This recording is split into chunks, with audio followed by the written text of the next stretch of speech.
So, what have you got for us today, Dan? What have I got? What have we got? No, it's an interaction rather than a lecture. That's very true, yeah. The last one just turned into me quizzing you on Chelsea and Mourinho because I don't have a clue. Yeah. Well, I thought we'd talk about the equal pay today Hmm. um, of the men's and women's national team, football national teams. So it has become quite known in the past week. I don't know if Hmm. people have heard that the women's team have been getting paid the same amount as the men's team since January, I believe. So I just wanted to get some facts out there. Really, I don't know if you know much about it. I know it's happened, but I don't know. The assumption would be that the men are bringing more income for the FA, and Yeah. therefore that you would expect them to be compensated more so for that. And I guess I would presume that that's the case, that they are bringing more money. Exactly that. Men, their side of the sport is in more demand. Hmm. I personally don't particularly enjoy watching women's football. I don't find it as fast paced. I don't find it as entertaining. So I wouldn't watch a women's football game. Whereas a men's football game, I would go and watch. So personally, I know that my desire to watch a football game would be the men's. Mm. So with that, I'm sure majority of the population agree with me there. And the profits or the revenues at least go into the men's game. It's the same with football clubs when they're spending 50, 60, 70 million on a player. You don't have that in the women's game. Although it has become bigger in the last decade where they're spending actual transfer money on different players from around the world. It's still very much a traditional Wolfsburg and PSG and Chelsea kind of reached the semi-final of the Women's Champions League like they have been with Olympic Lyon as well. Pretty much year in, year out. There's no different teams in that.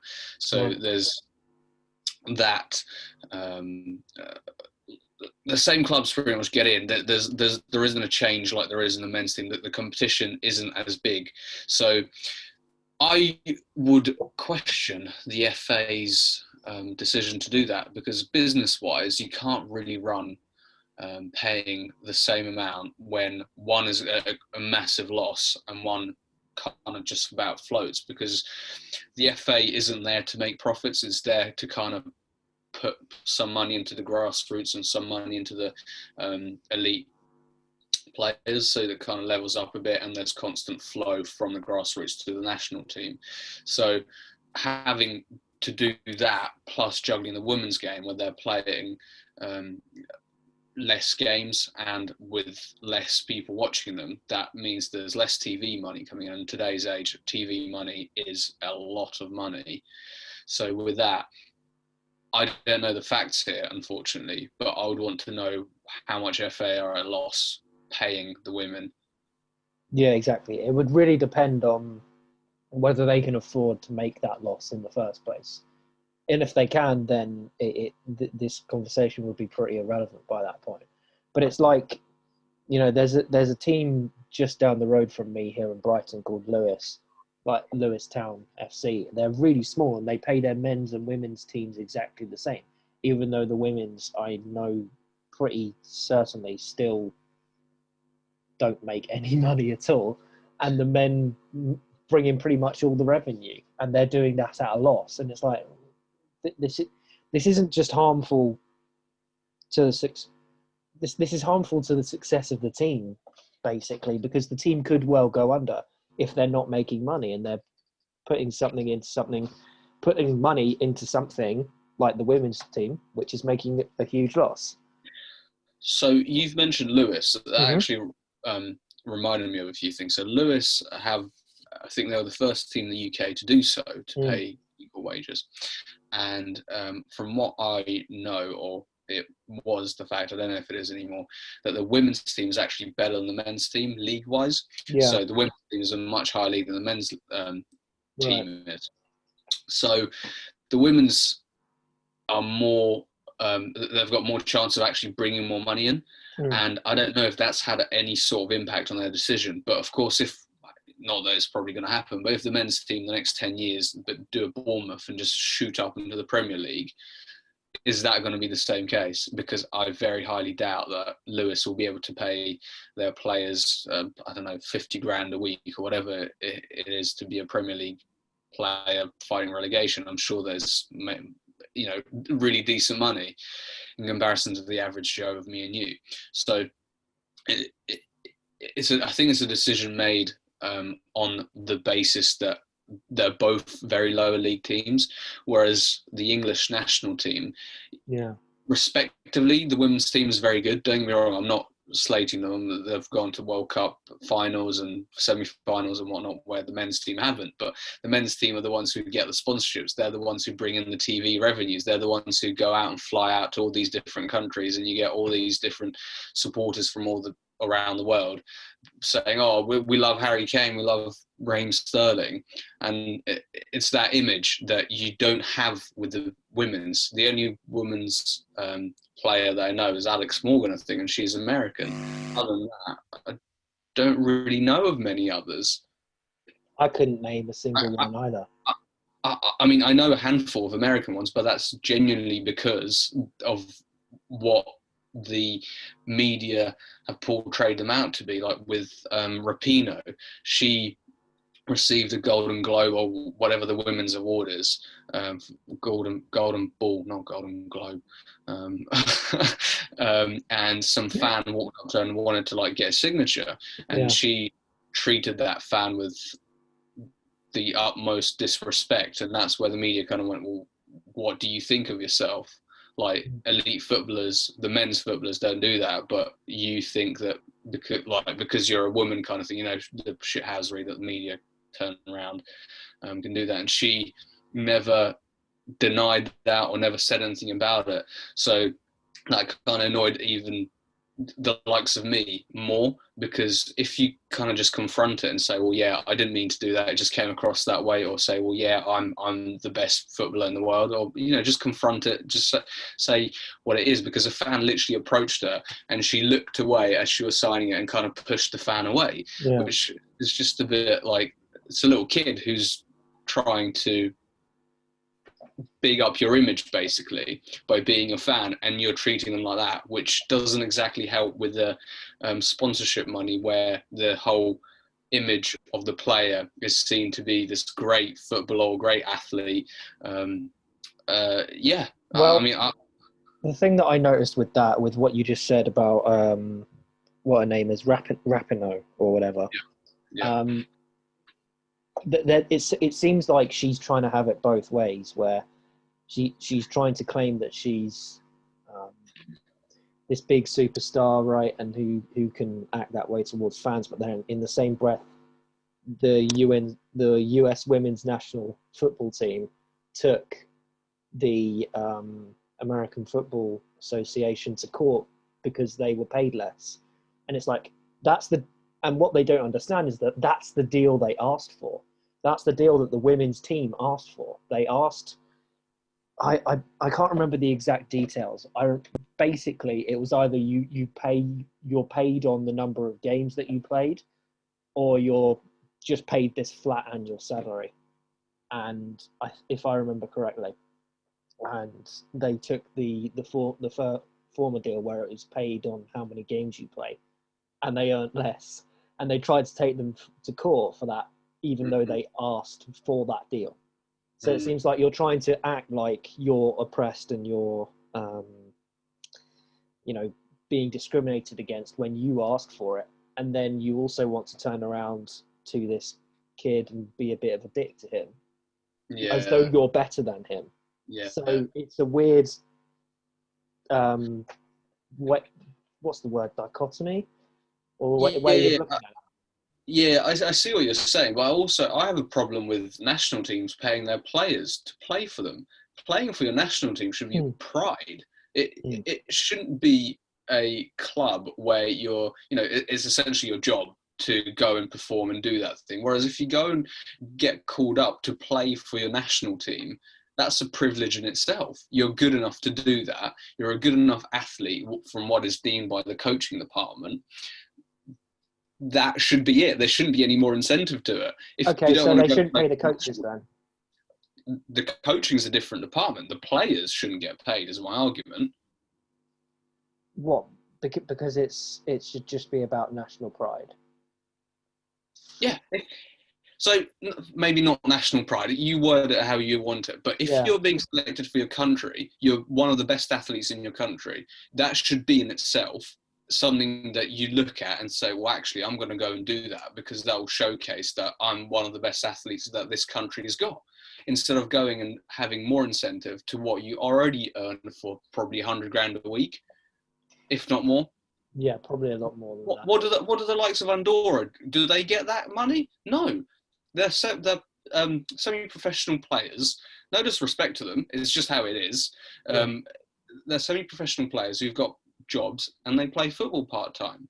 So why is it that the likes of the English teams have to have their both men's and women's team paid when their clubs pay them enough wages as it is? What's the bet that ages ago the players were like, we won't play unless you pay us?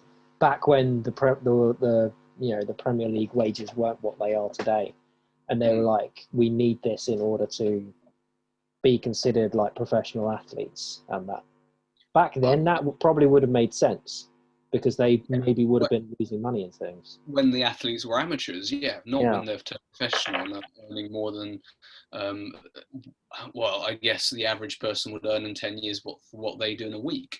If you look at these national team players who are the best players in the country, I just don't get it. I really don't get it.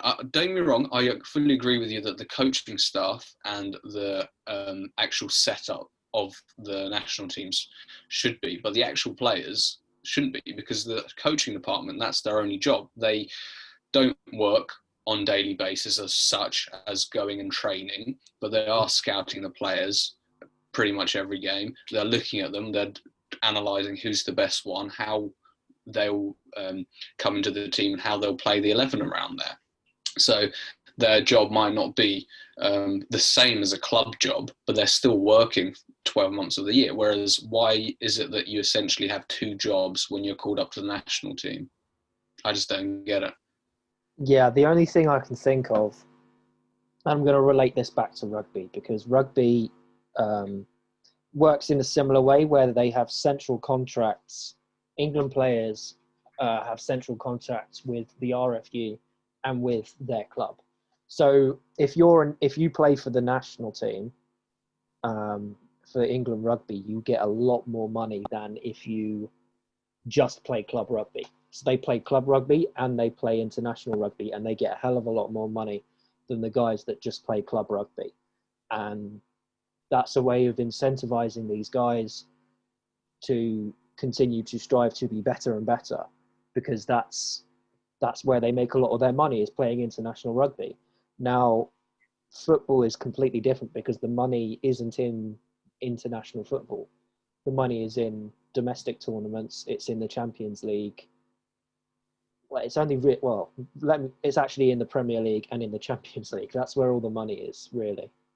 So, in the top tier football leagues around Europe, and in the European, in the European League, basically. Yeah, exactly. Whereas rugby is completely different in that the pinnacle of the sport is international rugby. So that differs slightly, and that could be a way of trying to incentivize players to want to play for England, because it means you get like an additional monetary bonus on top of it. That's the only thing I can think of, really. I mean, I don't know how transfers and all that work in rugby as well, but football's different, because even though now it's become bigger and bigger, that clubs are actually developing players, like the bigger clubs are developing their players rather than going out and buying, or it was last season. I don't know if it'll be the next season. but it's a structure where I'm sure in rugby you kind of develop your own players within the squad, and then you say, well, if England call you up, you've got this bonus that you're going to be going up to. Whereas in club football, you might not get that, or in English football, where the tendency is to kind of not be as patient with players and go elsewhere and go buy a foreign player. You can't really have the same structure of monetizing the contract where you're saying, well, if you reach national level, we'll pay you a little bit more that way. So I think that gets a little bit more complicated. But even though you've got that kind of idea where you're monetizing how much, I'm sure the RFU are subsidizing some clubs to pay the wages of the players and whatnot. I don't think that's too bad of an idea to bring it into the football side of things, where you can get paid a minimal amount of money, where it's, I don't know, for them it will be like £5,000. You get paid that amount, but that's all you get paid for each cap, for example. That's where it's maybe, I don't know the finances of neither of the women's or the men's FA, but I would assume that's enough to kind of be able to give both the men's and the women's side that finances equally, without taking the piss out of playing for your country and being the best player in that position to be picked for your team, or the best 2 or 3 players to be in that position, if that makes sense. Yeah, I mean, we don't. It'll be interesting to see, first of all, what they're actually getting paid, and if they are getting paid significant amounts, then that's a pretty good incentive right there to play for your country, isn't it? But in fact, we should do that now.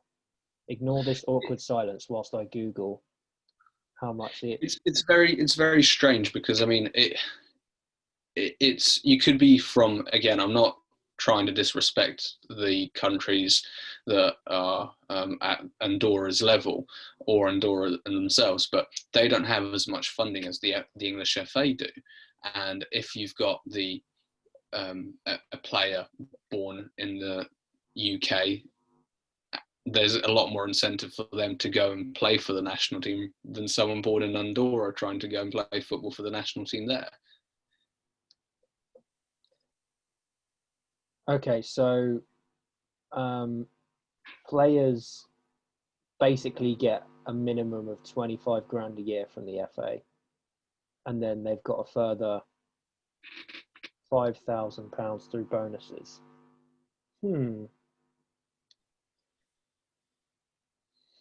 So the women's players get about 30 grand a year, although and depending on their performance, they can earn a bit more. So the highest paid women's player earns 65 grand a year, and the average women's Super League income is 27 grand a year. So basically they earn about 5 to 10 grand per game from playing internationally. Now for the men, that's pocket change, that's nothing. But for these women who are getting that bump up, that's obviously a much greater, it affects them much more, because they're not at that same level, and it means a lot more to them basically. So in that respect, it kind of makes sense. When you're doing the same job, you should get compensated fairly, even though, as we've mentioned before, they don't necessarily bring in the same amount of revenue for the sport. So I'm all for that, but my question is how. It's all great that the women get paid as much as the men, but what are the tournament bonuses for each of the men's and women's teams? Because I can assume that the men's World Cup will pay out a lot more than the women's World Cup to the winner. So how is that distributed to say, not that it probably will happen, but if the American men's national team go and win the World Cup and the women's don't, is that going to be distributed evenly, or how will that happen? Like, I know the Brazilian men's team is very strong. The women's team is not as strong. So what would happen there if they were to do the equal pay? Mm. It is interesting. So England's players are understood to receive a match fee of about £2,000, which is donated charity by all the men and some of the women as well. Hang on, I need to share my screen.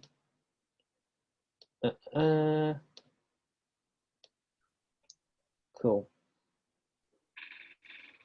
So had England won the Women's World Cup last year, the players would have received 50 grand each in FA bonuses. By contrast, the men would have got up to $250,000 apiece for winning the World Cup. So, okay.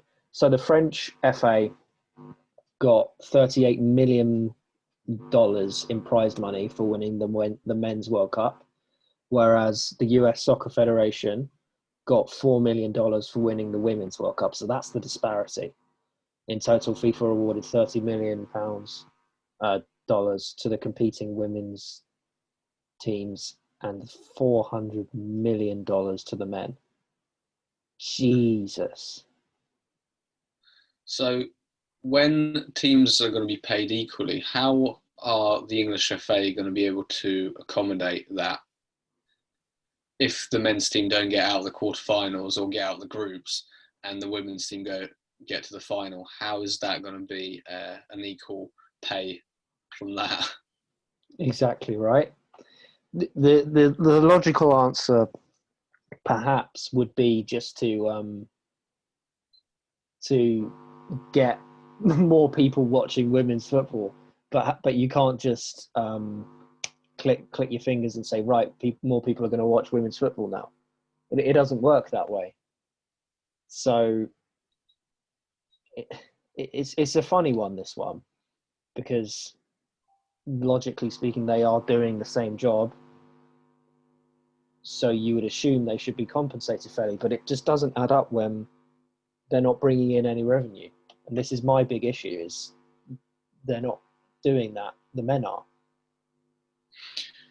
I mean, I think the issue is the men are getting paid too much before we start getting into the issue. Yeah, that's true.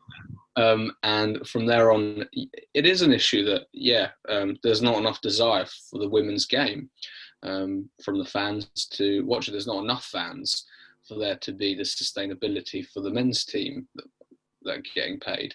So if we're going to solutionize it, get rid of a few zeros from the men's wages, and see where we go from there. I think that's part one of the solution to the problem. Yeah, I mean, they earn more than enough money as it is, so it wouldn't make too much difference to them, I think. No, and there is the argument of their careers are short. Don't get me wrong, they are in comparison to a normal average Joe who's going to be working for 50 years rather than 10 years at the top level. But from what they can earn in 10 years or 5 years, it is a lot more than the average Joe can in 50 years.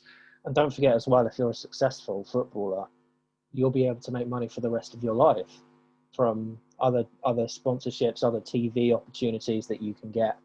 There's endless opportunities that you can have if you are successful, and that surely should be another incentive as well to be successful. Is that the money that you make from playing will set you up for the rest of your life, and also you will continue to make money for the rest of your life. So that'll be another incentive to be good at what you do, basically. And we are now starting to see some female footballers who are quite good. What's the name of the black female pundit who does some stuff on the BBC?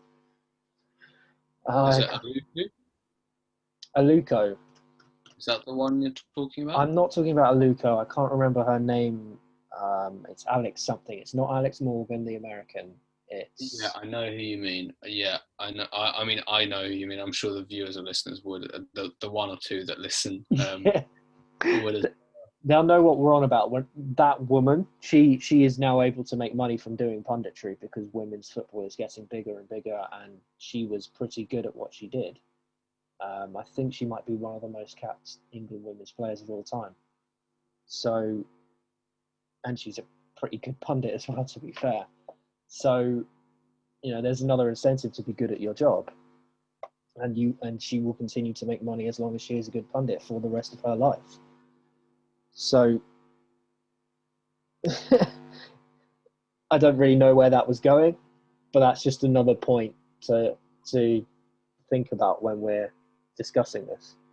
Yeah, I think there is a lot of incentives of how much sponsorship money and all that sort of stuff they can get, because Ronaldo's 1 in a billion. We're not going to have players like that again, but the amount of money he's not only made from his wages, but he's also made so much money from actually bringing in revenues into clubs, but then also the amount of sponsorship he gets a year, which is, I'm sure, in hundreds of millions a year alone without his wages.